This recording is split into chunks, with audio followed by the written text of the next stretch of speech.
फर्रुखाबाद में भाजपा प्रत्याशी मुकेश राजपूत के समर्थन में गरजे deputy CM Keshav Prasad Maurya. Deputy CM ने भाजपा प्रत्याशी को 5 लाख वोटों से जिताने की अपील की। डिप्टी सीएम केशव प्रसाद मौर्य ने सपा राष्ट्रीय अध्यक्ष अखिलेश यादव पर बोला जमकर हमला। अपने आंतरिक सर्वे में अखिलेश भी जानते हैं कि वह कन्नौज कभी नहीं जीत सकते हैं, इसलिए मैदान छोड़ भाग गए।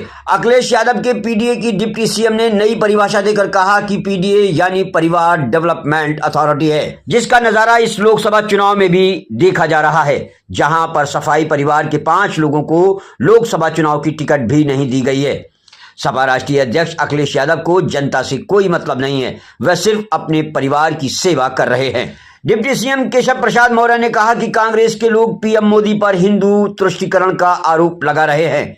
यह वही कांग्रेस है जिसके प्रधानमंत्री मनमोहन सिंह ने कहा था कि देश के संसाधनों पर पहला हक मुसलमानों का है। प्रधानमंत्री नरेंद्र मोदी ने सबका साथ सबका विकास के साथ काम किया है। डिप्टी सीएम बोले कि अखिलेश यादव को अपने प्रायश्चित करने के लिए राम मंदिर का दिया गया था न्योता, लेकिन उनके पास मुख्तार अंसारी की कब्र पर फातिहा पढ़ने के लिए समय था, राम मंदिर जाने का समय नहीं था। सपा की सरकार में अराजक प्रदेश बनकर रह गया था उत्तर प्रदेश। सपा के समय नारा था कि खाली प्लाट हमारा है, जिस गाड़ी में सपा का झंडा उसे गाड़ी में बैठा गुंडा। सपा की साइकिल अब खंड खंड हो चुकी है, जिसका एक टुकड़ा सैफई में पड़ा है तो एक टुकड़ा लखनऊ में पड़ा है और विपक्ष में जोश नहीं रह गया है। पीओके पर तिरंगा फहराना, इसके लिए आवश्यक है कि तीसरी बार भी केंद्र में मोदी सरकार बने। आपकी बहन सुपर पीएम थी, उसमें मनमोहन सिंह जी ने कहा था देश के सारे संसाधनों पर पहला हक मुसलमानों का है। मेरे प्रधानमंत्री जी ने कहा देश के संसाधनों पर पहला हक गरीबों का है, पहला हक किसानों का है, पहला हक नौजवानों का है, पहला हक महिलाओं का है, पहला हक आदिवासियों का है, दलितों का है, पिछड़ों का है। मेरे प्रधानमंत्री जी सबका साथ सबका विकास एक नए युग की ओर भारत को ले जाने का काम किए। आप उन पर सवाल उठाते हो, आप अपना चेहरा ला करके देखो पीछे, आपके काले कारनामों से पूरा इतिहास का पन्ना काला हो गया है। इस देश को अगर बर्बाद करने का काम कोई किया वो कांग्रेस पार्टी है, और इस प्रदेश को कोई बर्बाद करने का काम किया वो सपा और बसपा है। ऐसी पार्टियों से मुक्ति का या ऐसा अवसर कभी आ सकता है क्या? ऐसा अवसर कभी आएगा क्या दोबारा? दोनों हाथ में बताइए, आएगा क्या अभी दोबारा? आज ये अवसर है। तीसरी बार बताइए, माननीय नरेंद्र मोदी जी के लिए पूछो, मेरे पत्रकार मित्र हैं, किसी से पूछो भाई बताओ जरा इस बार किसकी सरकार बनेगी, तो सब एक लाइन में क्या है, आपकी सरकार किसकी बनेगी? दोनों हाथ उठा बताओ किसकी बनेगी? ये विरोधी लोग कहते हैं कि माननीय नरेंद्र मोदी जी की सरकार हम तीसरी बार नहीं बनने देंगे। अरे विरोधियों, तुम्हारी औकात ही नहीं है कि माननीय नरेंद्र मोदी जी को तीसरी बार सरकार बनाने से रोक पाओ।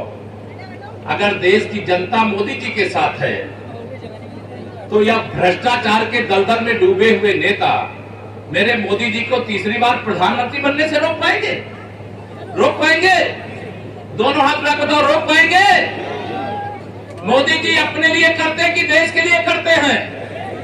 मोदी जी गरीबों के लिए, किसानों के लिए, नौजवानों के लिए, महिलाओं के लिए अच्छा काम किया है कि नहीं किया है? आप सब फर्रुखाबाद के लोग, अभी मेरे मुकेश राजपूत जी पूरा गिना रहे थे कि हमने क्या किया है। मैं आपको बताना चाहता हूं मुकेश राजपूत जी की ओर से, अभी जो आपने देखा है ना वो तो झांकी है, और मुकेश राजपूत जी को मोदी जी की सेना में यहां से विजयी बना करके भेजने वाले आप सब कार्यकर्ता मित्रों को, बड़े बुजुर्ग, नौजवान दोस्त, माताओं, बहनों, मैं सबको प्रणाम करता हूं, सबको जय श्री राम करता हूं। मेरे पत्रकार मित्रों, आज का यह दिन ऐतिहासिक दिन है। आज नामांकन, 13 मई को मतदान है। गर्मी तो बहुत है, लेकिन इस गर्मी में विपक्ष ठंडा पड़ गया है। बताइए सही है कि नहीं?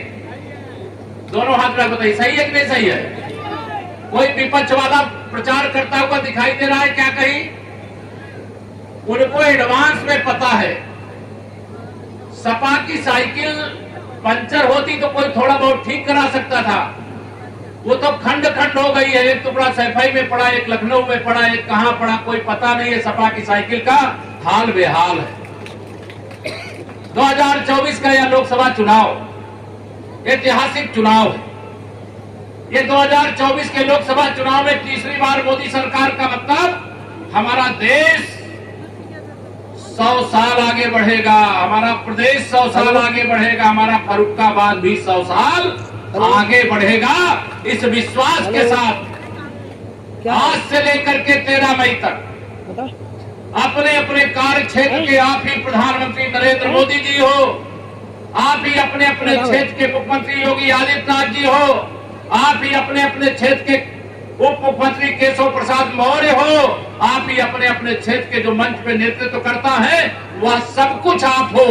आज से आपके कंधे पर यह जिम्मेदारी दे रहा हूं कि यह देखना मत कि मुकेश जी पहुंचे हैं कि नहीं पहुंचे हैं, यह देना कि मेरे बूथ की ईवीएम मशीन में उसमें 370 अगर मोदी जी ने हटाया है तो हमारा उसमें 370 रोड बढ़ा सकते हो, बढ़ा सकते हो। दोनों हाथ रख बताओ, जो बढ़ा सकते हैं हाथ रख बताओ। 370 रोड प्रत्येक बूथ में बढ़ाइए।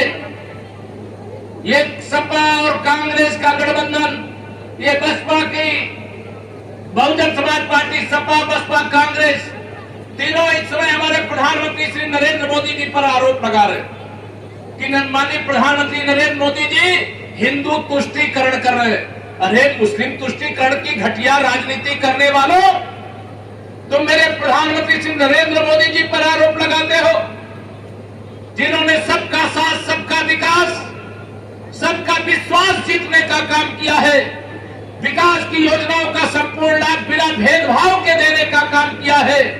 ये श्री राहुल गांधी जी और श्री अखिलेश यादव जी की जोड़ी 2017 में थी, याद है कि नहीं याद है आपको? दोनों हाथ बताइए उठा करके, याद है कि नहीं याद है? इस जोड़ी को आपने चारों खाने चित्त कर दिया था और भाजपा गठबंधन के 325 विधायक जिता करके उत्तर प्रदेश को समाजवादी पार्टी की अराजकता से सदा सदा के लिए मुक्त कर दिया था। आज वो गठबंधन बना करके मेरे प्रधानमंत्री श्री नरेंद्र मोदी जी के ऊपर आरोप लगाते हैं